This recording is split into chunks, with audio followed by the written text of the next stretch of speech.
Hello students, today we are going to learn our new topic, very interesting topic, to find out the electric field intensity near a charged conductor. Near a charged conductor. Electric field intensity near a charged conductor. Near a charged conductor. Okay, so we have to take a conductor, means we have to take a wire. We have to take a wire of length L,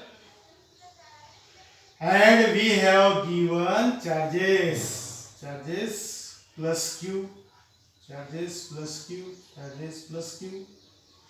Okay, therefore this one is the charge conductor. Okay, and we have to find the electrical field intensity near a charge conductor. This one is the nearest point P to this charge conductor. Nearest point. And the distance from the charge conductor is small r. This one is perpendicular distance. And from this point, suppose this point is A, we can't find the electric field intensity directly. Perpendicular distance. So we have to take a small length y from the point A to point B, and at this distance we have taken an elementary length. Okay, in Hindi हमें जो है electrical field intensity find करना है charge conductor के करीब में. ये charge conductor है. अब इसे चार्ज कंडक्टर क्यों कहा जाता? क्योंकि इसके अंदर जो है हमने चार्जेस प्रोवाइड करे हुए हैं, चार्जेस सप्लाई करे हुए हैं, तो ये चार्ज हो गया. इसकी लेंथ क्या है? L है. इसके अंदर चार्जेस क्या है? Q है. ओके, और हमको क्या करना है, ये जो चार्ज कंडक्टर है इसके बाहर जो पॉइंट दिया हुआ है P, वहां पर इलेक्ट्रिकल फील्ड इंटेंसिटी निकालना है. उसके लिए क्या करें हमने, वो पॉइंट P जो है कितने डिस्टेंस पर है? r डिस्टेंस पर है, परपेंडिकुलर है. परपेंडिकुलर से जो है तो इलेक्ट्रिक फील्ड फाइंड नहीं कर सकते, इसलिए हमने क्या किए, ये छोटा सा जो है डिस्टेंस y सपोज किए. ये डिस्टेंस y, ये y डिस्टेंस पर जो है एक छोटी सी लेंथ लिए, ये वायर की, जिसे कहा जाता है एलिमेंट्री लेंथ, छोटी सी लेंथ. अब बड़ी लेंथ जो है dy है, तो बड़ी लेंथ y है, तो छोटी लेंथ dy. ओके, अब ये छोटी लेंथ है तो चार्जेस थोड़ी क्यों रहेंगे उसके अंदर चार्जेस जो है वो रहेंगे dq. ओके, अब क्या करना है हमें, ये B से लेकर जो है P तक मिलाना है. अब एलिमेंट्री लेंथ जो है ये B से लेकर C तक है, ये C से लेकर जो है P तक मिलाना है. हमने ये ज्वाइनिंग कर लिए. अब जो है ये A से जो है P जो ज्वाइन करने के बाद ये P के साथ जो एंगल बना कुछ ना कुछ, उसको कहा जाएगा थीटा. इस तरह ये भी एंगल बना हुआ है, ये एंगल को कहा जाएगा डी थीटा, क्योंकि इसके बनस्पत छोटा एंगल है डी थीटा. इतनी बात समझ में आई, वो बहुत आसान. अब हम ज्योमेट्री में आएंगे. ज्योमेट्री क्या रहेंगी, in triangle BAP, angle BAP is equal to 90 degree. 10th में पढ़ा हुआ है ट्रिग्नोमेट्री. तो ट्रिग्नोमेट्री के हिसाब से अगर अपन देखा जाए तो tan theta is equal to opposite side theta की और उसकी adjacent side, means BP by AP. इसी को अगर अपन लिखे तो क्या होता, sorry, AB BA by AP. What is BA? Y. What is AP? R. tan theta is equal to y by r. Cross multiply y is equals to r into tan theta. This one is equation number 1. Okay. अब क्या करना है, इसे differentiate करना है। We have to differentiate with respect to y। अब जिन लोगों का मैथ्स नहीं है वो थोड़ा तवज्जो से देखें। Derivative of y with respect to y 1 dy by dy होता, वो मैथ्स में समझा लेते, यहाँ आपने को उतना टाइम नहीं। dy by dy 1, okay, derivative is 1 and derivative of r constant taken as it is r, okay, derivative of tan theta sec square theta। अब ये जो एंगल है इसमें का थीटा, ये एंगल का derivative with respect to y होता है d theta by dy, d theta divided by dy। अब यहाँ से हमें जो है सिंपल कैलकुलेशंस करना है, क्रॉस मल्टीप्लाई करना है। dy का मल्टीप्लाई अगर 1 से किए तो dy, और ये बाकी क्वांटिटी का मल्टीप्लाई 1 से करने के बाद क्या आता है, r sec square theta d theta. What is equation number 2। अब हमें जो है यहां देखना है dy is equal to r sec square theta d theta. अब फिर से ये ट्रायंगल का इस्तेमाल करना है, in triangle BAP। Once again angle BAP is equal to 90 degree, वही लिखना है दोबारा रिपीटेड, और ट्रिग्नोमेट्री यूज करना है। अब ट्रिग्नोमेट्री यूज करना है मतलब सेक स्क्वायर की वैल्यू निकालना है, क्योंकि ये सेक स्क्वायर की वैल्यू आपको मालूम नहीं है, तो सेक निकालना है तो उसके लिए क्या करना पड़ेगा, आपको ट्रिग्नोमेट्री का इस्तेमाल करना पड़ेगा। तो सेक की वैल्यू क्या आती, sec theta is equals to opposite side, sorry, hypotenuse by adjacent side। hypotenuse is BP by adjacent side is AP, BP by AP, equation number 3rd। but BP is also unknown, therefore in this triangle by Pythagoras theorem, in triangle BAP by Pythagoras theorem। What is Pythagoras theorem? BP square is equals to one side square plus second side square, means BP square is equals to y square plus r square। Simply BP is equals to under root y square plus r square, okay। This one is equation number 4। By using 3 and 4, sec theta is equals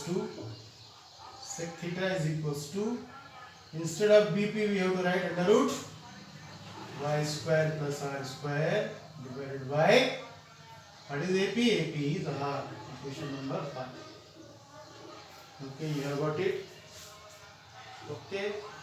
क्या M है, electrical field intensity find करना है point P पर, जो कि r distance पर है charge conductor से, okay.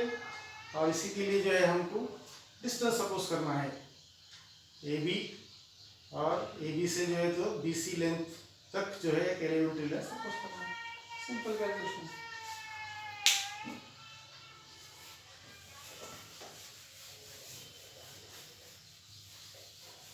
Now next step we have to find dy is equals to r sec square theta d theta from 2 and 5, from 2 and 5। what will happen, क्या होता है, देखिए dy is equals to r as it is, sec के place पे पूरी value under root y square plus r square divide by r उसका whole square, okay. और यहाँ पर जो है तो डी थीटा, सिर्फ क्या हुआ है यहाँ पर कि सेक स्क्वायर थीटा रिप्लेस हुआ, उसके प्लेस पर y square plus r square by r under root whole square. Therefore r under root y square plus y square का स्क्वायर करने के बाद जो है y square plus r square, ठीक है, divide by r square into d theta, okay. ये r square cancels, r and r square. Therefore, we have dy is equals to y square plus r square by r into d theta. Okay, simple calculations. What is the equation? Equation number 6. Dy is equals to y square plus r square by r square into d theta. For simplification,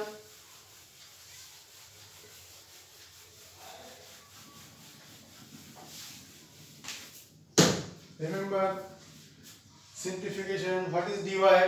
Dy is the charge contained in the elementary length. Dy is the charge contained in the elementary length. In the elementary length. Elementary length.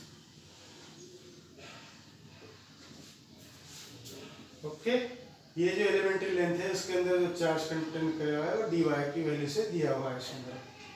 मगर हमें मालूम है कि भाई ये elementary length में charges कितने हैं, dq। dq is equals to क्या है फॉर्मूला उसका, lambda dy। dq is equals to lambda dy। dq is equals to lambda into dy। Equation number 7। Okay, and what is the value of dq? Lambda into dy. Okay, any problem regarding to this? No problem. By using 6 and 7, by using equation 6 and 7, dq is equals to lambda as it is. What is the value of dy? Y square plus r square divided by r bracket d theta. Equation number 8. Our aim is to find out the electrical field intensity at this point P. हमारा M क्या है, ये P पर जो है electrical field intensity find करना है। तो उसके लिए क्या करना है, इलेक्ट्रिकल फील्ड इंटेंसिटी जो है फाइंड करने के लिए इसको एक्सटेंड किए। ये डिस्टेंस है हमारा y square plus r square under root. Okay, तो यहाँ पर जो है इलेक्ट्रिकल फील्ड इंटेंसिटी जो फाइंड होने वाली है वो है डी। छोटी क्यों है डी? क्योंकि जो है आपकी एलिमेंट्री लेंथ छोटी है, डी वाई है, इस वजह से ये डी। तो electrical field intensity at point P, electric field intensity at point P is okay, क्या आने वाली है वो, DE is equals to K into DQ upon distance क्या है उसका, under root y square plus r square उसका होल स्क्वायर। ये उसकी इलेक्ट्रिक फील्ड इंटेंसिटी। तो DE is equals to K into dq divided by y square plus r square. K into dq divided by y square plus r square. इसका whole square करने के बाद ये y square plus r square आएगा। अब जो है हमें क्या करना है, इक्वेशन नंबर 9 बोलना है इसको। अब जो है dq की वैल्यू रखना है। क्या है dq की वैल्यू इक्वेशन नंबर 8 में, from 8 and 9 dE is equals to K as it is। ये dQ की वैल्यू है लैम्बडा, इसकी जगह है y square plus r square divided by r bracket close, और ये इनटू, अब यहाँ कुछ भी नहीं है, 1 by y square plus r square, y square plus r square get cancel. Therefore dE is equals to K lambda by r, and this one is K lambda by r, and this one is d theta. This one is d theta. Equation number 10. Okay. dq is equals to lambda y square plus r square by r d theta। dq के place पे lambda y square plus r square by r और d theta हमने जो है last में लिखा और इसके डिवाइड में है y square upon y square plus r square. D is equal to k lambda divided by r d theta. अब ये जो इलेक्ट्रिक फील्ड इंटेंसिटी है ये किसी भी डायरेक्शन में नहीं है, मतलब कि डायरेक्शन मुराद एक्स एक्सिस और वाई एक्सिस की डायरेक्शन में नहीं है, इसलिए एक्स एक्सिस की डायरेक्शन में ई एक्स और ये जो है वाई एक्सिस की डायरेक्शन में ई वाई। हमने वेक्टर्स में पढ़ा हुआ है कि वे जो थीटा के अलोंग में जो भी कंपोनेंट होता है उसके साथ जो कॉस लगाते हैं और जो भी कंपोनेंट परपेंडिकुलर में उसके साथ साइन लगाते हैं। ये थीटा और ये थीटा दोनों angles congruent, vertical opposite angles are congruent by geometry. Ex is equals to DE cos theta and EY is equals to DE sin theta. Therefore, if DE along x-axis, DE along x-axis, DE along horizontal direction. What is DE? DE along horizontal direction or x-axis, horizontal direction of EX, same meaning. Okay, DEX or horizontal direction is same. And what is the value of DE? DEX is DE cos theta. DE cos theta. And what is the value of DE? In equation number 10, K lambda by R. Okay, ये cos theta, d theta.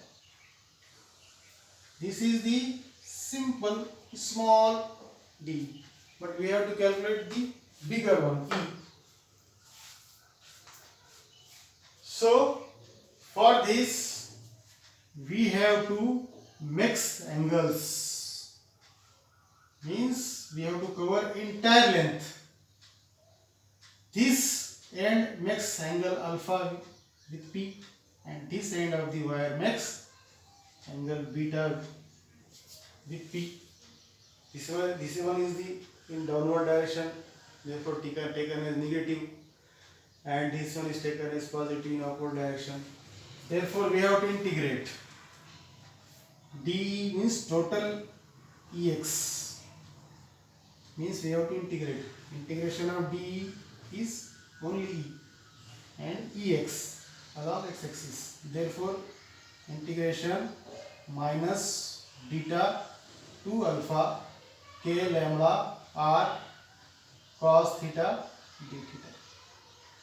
Okay, therefore k is constant, lambda is constant, r is constant, therefore cos theta d theta minus beta 2 alpha.